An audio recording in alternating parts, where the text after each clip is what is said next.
Welcome to steno series 80 शब्द प्रति minute की श्रृंखला में आपका स्वागत है। यहाँ आपको डेली 4 डिटेशन दिए जाते हैं। डिटेशन पाने के लिए चैनल को सब्सक्राइब करिए।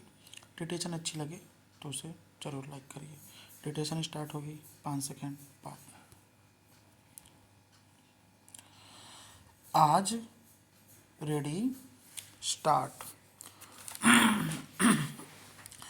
आज जब विज्ञान, तकनीक व वैश्वीकरण के सहारे मानव सभ्यता अभूतपूर्व प्रगति की ओर अग्रसर है, तो ठीक उसी समय विश्व के अनेक हिस्सों में युद्ध का उन्माद मानवीय मूल्यों को रौंदता हुआ आगे बढ़ रहा है।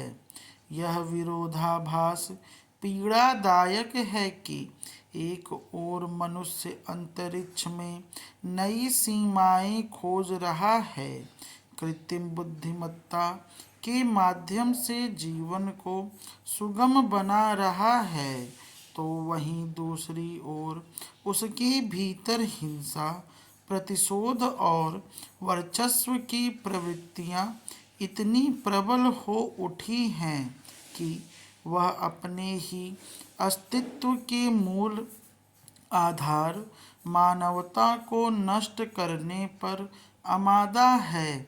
ईरान युद्ध इसका ताज़ा उदाहरण है। किसी भी युद्ध की तरह इसका भी सबसे भयावह पक्ष यही है कि इसकी कीमत वे लोग चुका रहे हैं जिनका इस युद्ध से सीधा संबंध नहीं है। निर्दोष नागरिक, महिलाएं, बच्चे व बुजुर्ग, ये सभी इस हिंसा के सबसे आसान शिकार बन रहे हैं। यहाँ तक कि स्कूल, अस्पताल भी निशाना बनाए जा रहे हैं, जो साफ संकेत है कि सिर्फ नियमों का उल्लंघन नहीं हो रहा बल्कि सभ्यता की आत्मा पर प्रहार हो रहा है।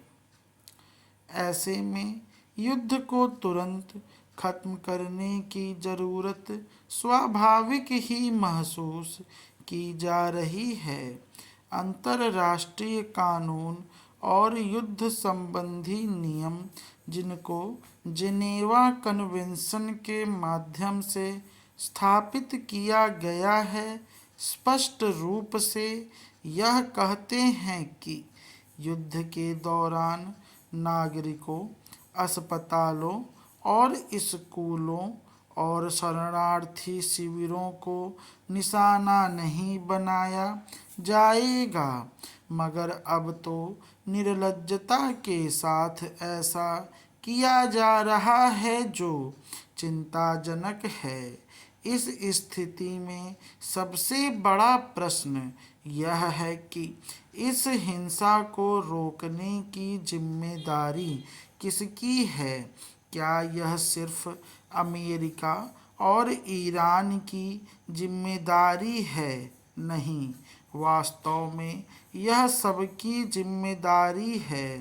सरकारों को चाहिए कि वे युद्ध के बजाय कूटनीति और संवाद का मार्ग अपनाएं, अंतर्राष्ट्रीय कानूनों का पालन सुनिश्चित करें और मानवाधिकारों की रक्षा को प्राथमिकता दें। वहीं अंतर्राष्ट्रीय समुदाय को भी इसमें अधिक सक्रिय भूमिका निभानी होगी, ताकि नियमों का उल्लंघन करने वाले देशों को जवाबदेह बनाया जा सके। जागरूकता, सहानुभूति और मानवता के मूल्यों को बढ़ावा देकर हम इस संकट का सामना कर सकते हैं। हमें यह मानना होगा कि युद्ध किसी समस्या का समाधान नहीं है, बल्कि एक नई समस्या की शुरुआत है।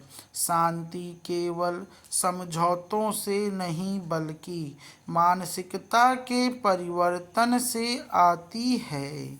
वास्तव में यह समय आत्म मंथन का है।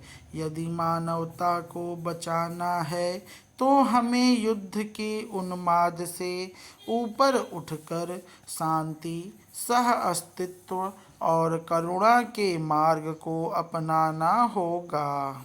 स्टॉप।